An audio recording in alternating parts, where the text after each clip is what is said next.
those pick points to ground it in something that you could relate to, at least for me as a storyteller. Yeah. There's some filmmakers and actors who are very much into comics. I mean, they grew up being really beholden to it. I know that you were more like a Dungeons and Dragons guy. I mean, you were like, you got your storytelling. Thank you. There we go. Keep it real. Eight-sided dice, yes. baby. Yeah. I was reading the Fabulous Furry Freak Brothers. So I was into Star Wars. Yes, that was a big one for me, and all the Spielberg stuff, the Harrison Ford, which was what's making it really fun to work with them. I'll bet. All those movies, but yeah, I didn't know. To me, especially as we went back and looked at the comics, like, hey, there's thousands of stories in there. Just pick one, and you start reading through it. We kind of like the demon in the bottle thing, but there was a sensitivity to having him being too involved with the alcohol. And we should have gone further. But there was a lot of, there was a lot of pressure, like, we don't want to see Tony drinking in the movie, we were told. So it was it was his illness that made him act kind of that way.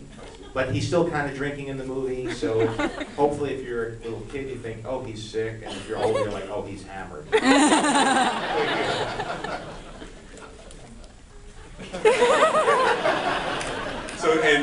We should have gone further.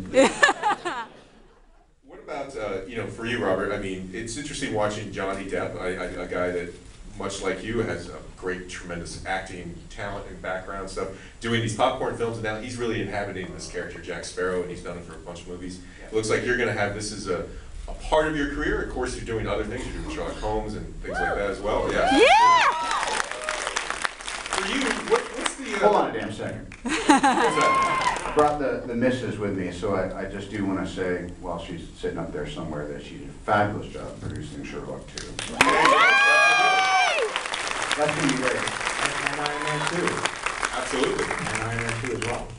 For you, what's the, since you're going to have Tony Stark with you, what is your sort of philosophy about that, like the upside and downside? I mean, what's the maintenance required for you to have a role that stays with you persistently? Well, first of all, I can forget things really easily. Like I remember, the first Iron Man, I remember I just had two notes. One was just look a little taller and in better shape and be just a little bit cooler than you actually are.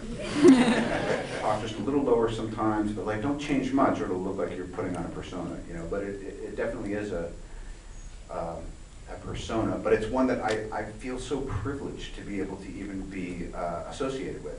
And it is trippy, it's really odd doing Avengers now, without John. It's just odd the way that life happens, and these things wind up becoming they wind up kind of taking on a trajectory and an inertia of their own, but you're still part of them, and that you remember where it all started. It's kind of like, I don't know, I think it's kind of like graduating high school in a way, in a kind of weird way. Yeah.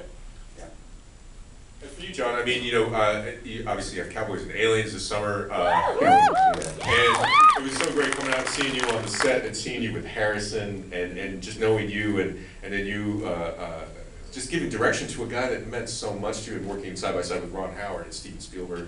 That's got to be extraordinary. It is. It's different because honestly, the experience on Iron Man was brand new. The Marvel. They didn't even have really any offices per se or an infrastructure, and we just kind of set up camp and made that movie, and everybody, and even with the success of Iron Man and Iron Man 2, it was all the people that we started out with in the beginning. We all went through that together, Kevin, Feige, Jeremy, Robert, myself. Sure. So it kind Kevin's driving a brand new Jaguar now, by the way. Kevin's driving a brand new Jaguar now, by the way. As well he should. Is it red and yellow, like Iron Man? No, it's really cool. And then, but it's in the shop because, I'm sorry, it's in the shop, he scratched it. I don't know why that had to come out.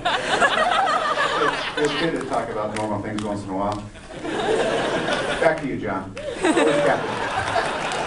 So it is like, it was like Thanksgiving dinner where you go back, or like school where you go back and they still treat you like past the potatoes, But then when you get to leave and go to another set or another production, work with different people, now all of a sudden you're the guy who's done these movies. Yeah. So it's a strange, different, you're defined differently as you go to different places, and people and you kind of feel like, I didn't make it, I was just kind of there when it happened. It's like when my kids were born, you know? Technically, I made them, but not really. It just sort of happened. That's great. And they hurt coming out. See that restraint right there? An impulse, and I didn't follow it. It's good. No, it's good. That's good, you're growing? Here's the other thing, too. Here comes the episiotomy joke. Oh, God. And go.